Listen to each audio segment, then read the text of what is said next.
This presentation is about medieval Biggar. It's a subject which has fascinated me for many years. This is a picture of a sculptured cross found near Biggar, belonging to the Dark Ages. It was found at Kirkhill Farm, which is on the road to Broughton. It dates to the 10th century. However, there are indications that Biggar had origins going back to the Saxon times. There was a St. Biggar who was venerated at Kilbucko near Biggar, and some people think that the same female saint gave her name to Biggar. Another suggestion is that Biggar is derived from Celtic word meaning soft land.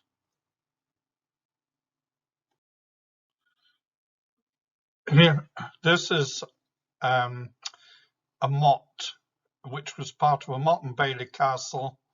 This was built probably in the time of Baldwin the Fleming, who was sheriff the whole of Lanarkshire. It also had a bailey. The bailey was in the garden of the Moat Park Manse. It was converted into a bowling green in 1867. The other thing that happened to this monument was that slit trenches were dug in the top of it by the Home Guard with a view to stopping German panzer tanks from entering Biggar. These are from the same coin. It's an Edward I penny from Canterbury. A number of coins belonging to the period of the Wars of Independence were found in the area around Biggar, particularly at Cross Crine, which at one time was the border between England and Scotland in 1337, when the English occupied most of southern Scotland. Some of these coins, however, may have been deposited at an earlier time. A number of Edward I pennies, for example, were found by the golf course in Biggar, and these probably do date to the time of Edward I, but there's no indication that there was a Battle of Biggar. This is a picture of the Cadger's Brig. Many people have associated this with William Wallace disguised as a cadger, which was a trader, not, as people assume, a beggar. The story goes that he was crossing this bridge to make an assessment of the English forces before the alleged Battle of Biggar in 1302.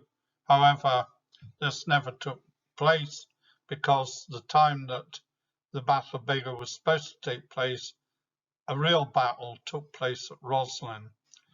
The other thing against the bridge dating back to Wallace is it's basically a 17th century packhorse bridge, but it's been very much altered over the centuries, particularly in the 19th century. This is a picture of the Biggar Cross. This was a market cross. 1451, Biggar became a borough of barony.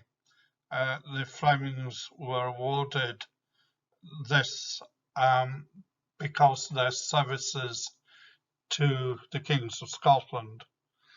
The hill on which this cross was erected was in front of what is now the Corn Exchange.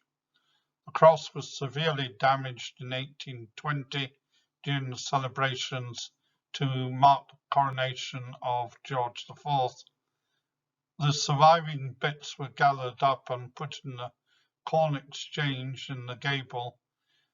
As for the mound, it was taken away. underneath the mound was found a Roman coin. It was alleged to be a gold aureus, but that's disappeared. Nobody knows really what happened to it. But certainly the story is interesting. Here is an old view of the collegiate church of St Mary's in Biggar. Incidentally, the church of St Mary's Biggar was not always known as St Mary's. Before it became a collegiate church in 1547, it was actually known as the Church of St Nicholas, which does make things rather confusing. The old prints are very valuable to give us an idea of the way in which a church has developed and how modern developments have affected the church over passage of time. The last major works were undertaken at St Mary's in the 1930s. Here is a picture of St Mary's Church after the restoration of the 1930s. People who come to St Mary's today think that the place was deliberately fortified, because what you see on the top of the church tower are what look like gun loops. And one could be forgiven for thinking this, because the collegiate church to some extent was set up as a result of the murder of Lord John Fleming while he was out hawking and hunting by the Tweedy family. The Tweedy family had to pay a very massive fine for this. Initially, they paid to set up a chantry chapel, and then they had to pay further money to help Malcolm Fleming set up the collegiate church. Unfortunately, Malcolm never saw the collegiate church completed because he was killed at the Battle of Pinkie in 1547, the date that much of the work was completed. Here we're looking at the nave of what was the Church of St Nicholas. However, a lot of what you see here is of later period. You can see one of the windows, which is typical of the 16th century additions, which were made when St Nicholas was turned into the Collegiate Church of St Mary's. And you can also see a 19th century porch, and you can see a window on the left of the porch, which belongs to the 17th century. In the 17th century, a lot of alterations were made to the interior of the church because, of course, in the 17th century in particular, as a result of the Reformation, a lot of things were taken out of the parish churches which were thought to be of a papish nature.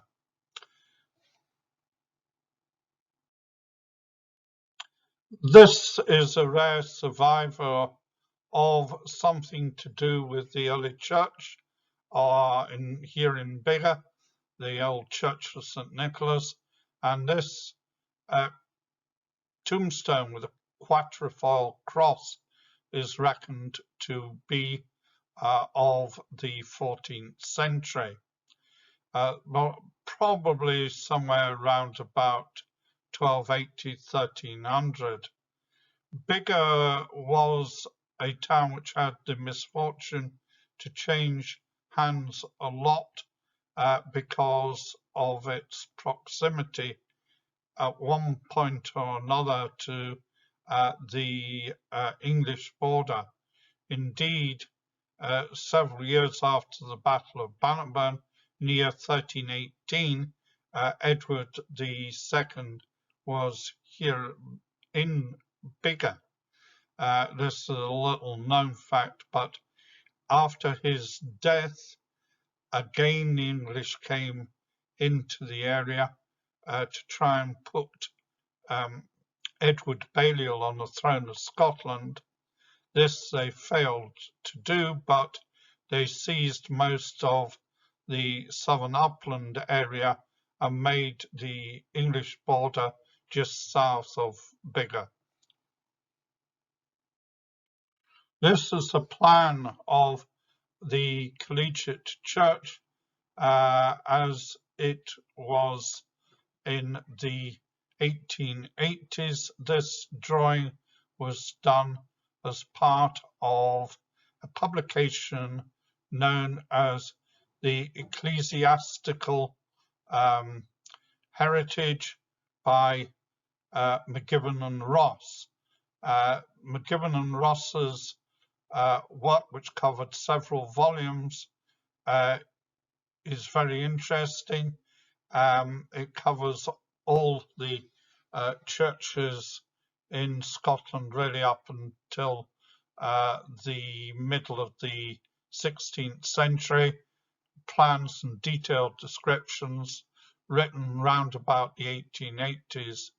What was taken away was the building near the north transept, which ran off the chancel, which apparently was a very fine vestry building which disappeared. This does give us a very fine idea of the design of the collegiate church. A collegiate church is different to an ordinary parish church. It is set up with a provost who's in charge of the church, along with other religious personnel who had various different things that they needed to do for the community. One would be in charge of an old people's home, another would be in charge of education. These are several examples of what the religious people were supposed to do for the community. It shows just how community-minded some of the nobility were in the 16th century.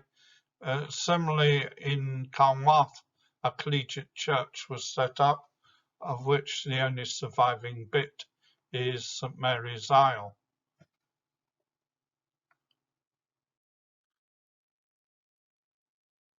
This is a view of the tower of St Mary's and also a bit of the nave. This here is a view of the chancel. Now, the style of these windows is particularly interesting and is connected with the Low Countries. At this time, Scotland in the 16th century had a lot of connections not only with France but also the Low Countries, and churches like this were being made in what we know as Holland and Belgium today, but in those days it was known as Flanders. In fact, to be precise, it was part of what was then known as Burgundy. This is a view of the east end of the church, a reflection of the graveyard as well included. This here is of great interest to me because the style of architecture is similar to that of the Province Lordship and other such buildings in Glasgow, which were linked with the priests who served Glasgow Cathedral.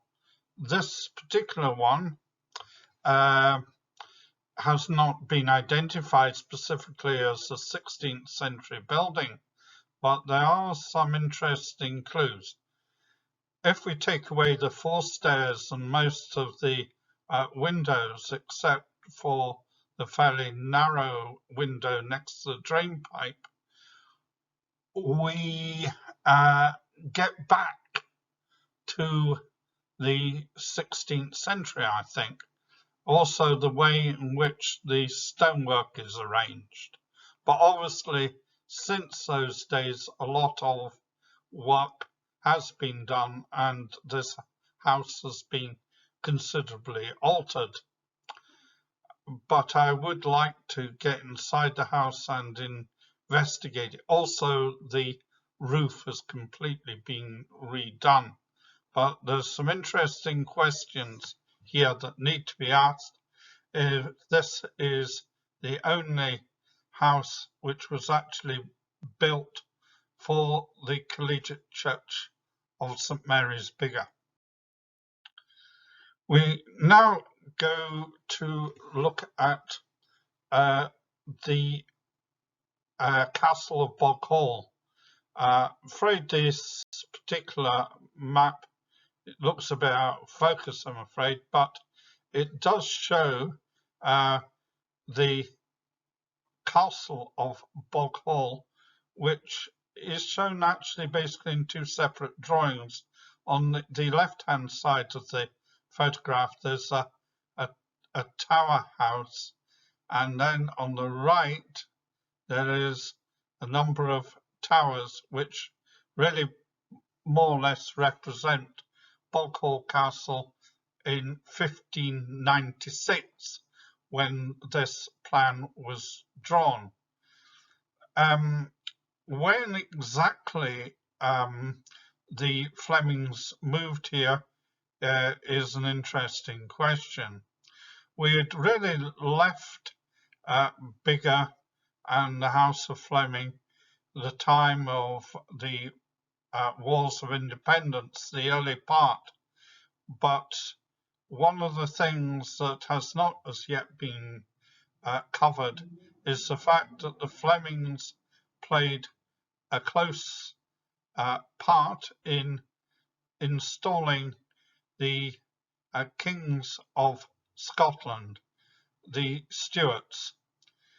For example, one of the Flemings was responsible for assisting Robert the Bruce with the murder of the Red Comyn at the Greyfriars Church in Dumfries. And it was on this occasion that he uttered the famous words "Al Mac Sicca" as he plunged his dagger into the body of the dying Comyn who had already been attacked by Robert the Bruce. The Stuarts were particularly grateful for the help given to them by the Flemings, and by the middle of the 14th century they became the Earls of Wigton.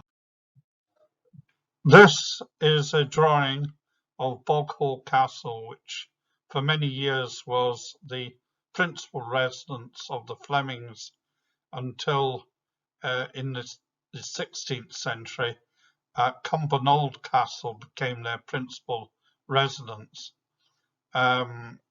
They started work here in the 15th century and finished working on the castle area in 1670. We get an idea of what the castle may have looked like in 1670 because of a drawing done by Captain Grose. This was done in 1789. It shows the frontal towers, the gateway, another tower at the back, which was the Gurnall Tower, and it also shows the house. This is another drawing made about the same period as the one done by Captain Gross. This drawing was done for an article, I believe, in the Scots magazine. It does show the house built in 1670 as being in pretty good order in the early part of the 19th century. It was used actually as a place for keeping French prisoners of war.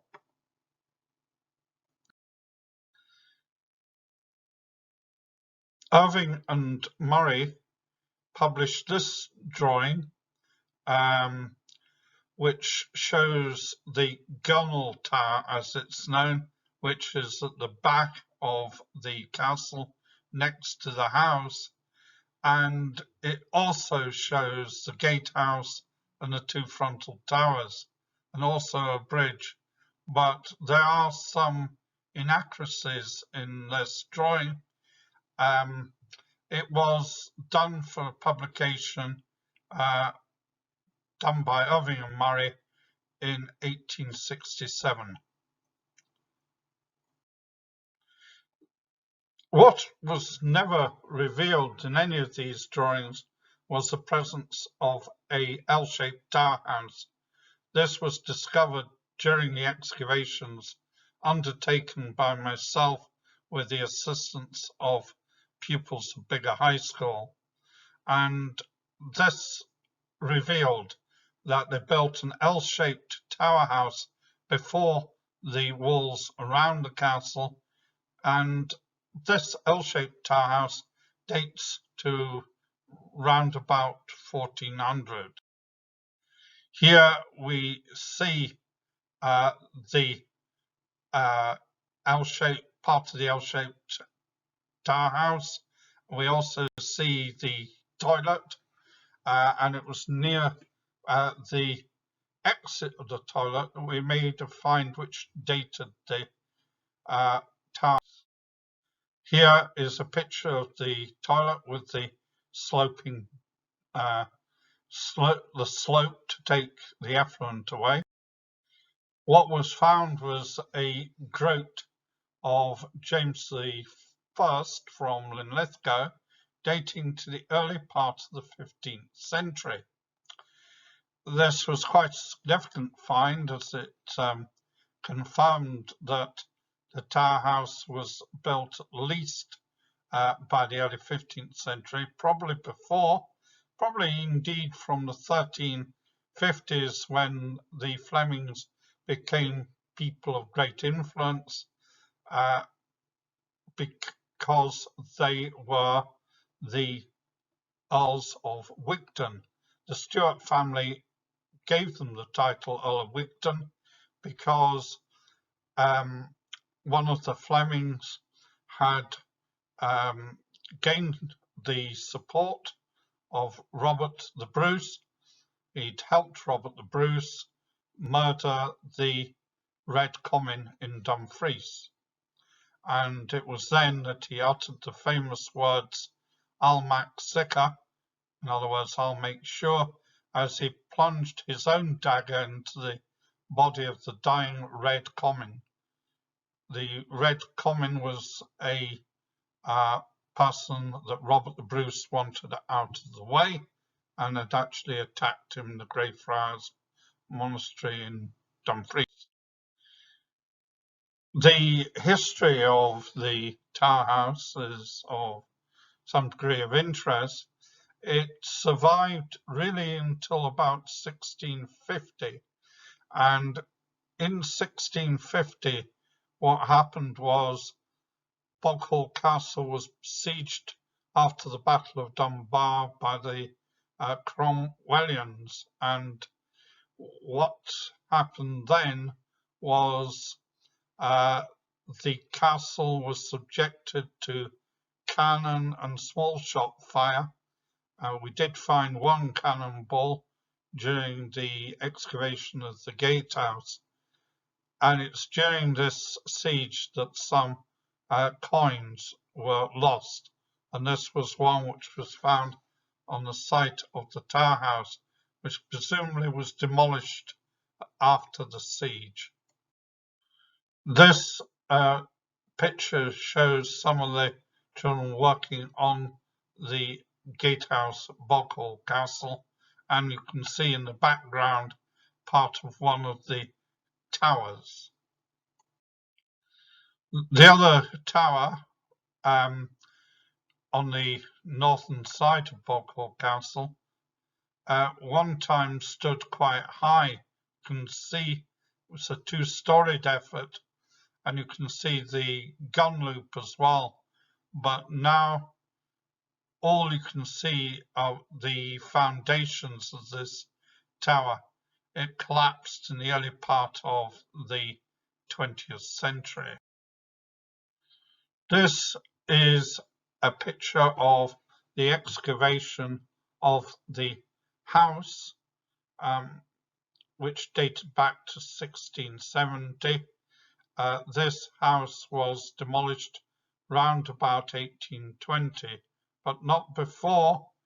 It served as a residence for French prisoners of war during the Napoleonic Wars. This is a postcard of the remains of the staircase of Boghall Castle, dating to 1670.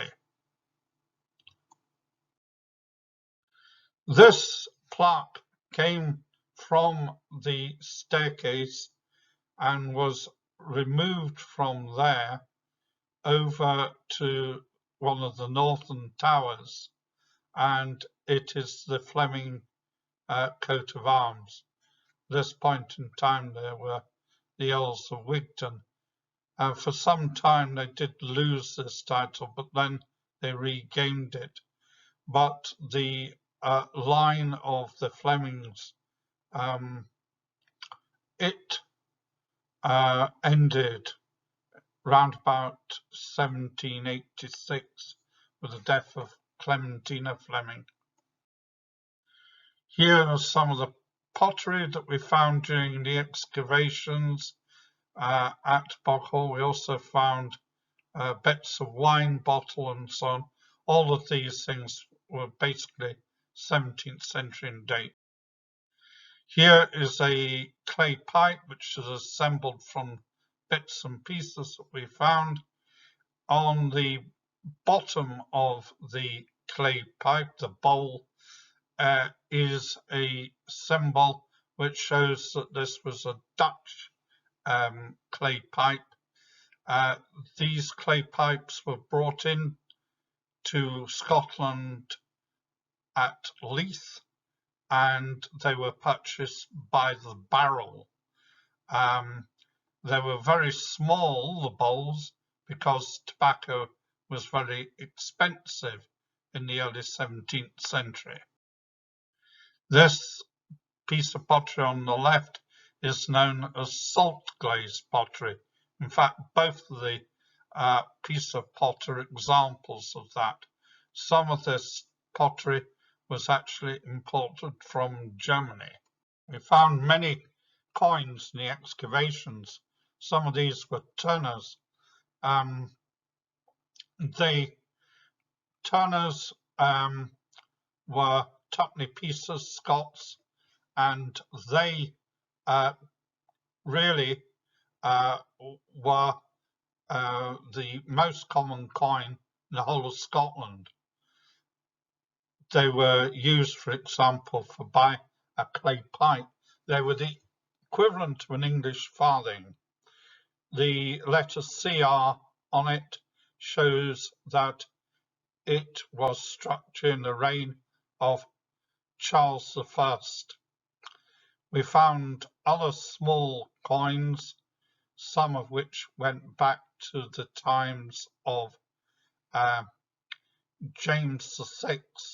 We also found French coins too, which dated to the 1630s, to the reign of Louis XIII of France. These were known as double tournois. Here is another view of the excavations done from 1976 onwards, and they went on for 12 years. This is the end of the slideshow.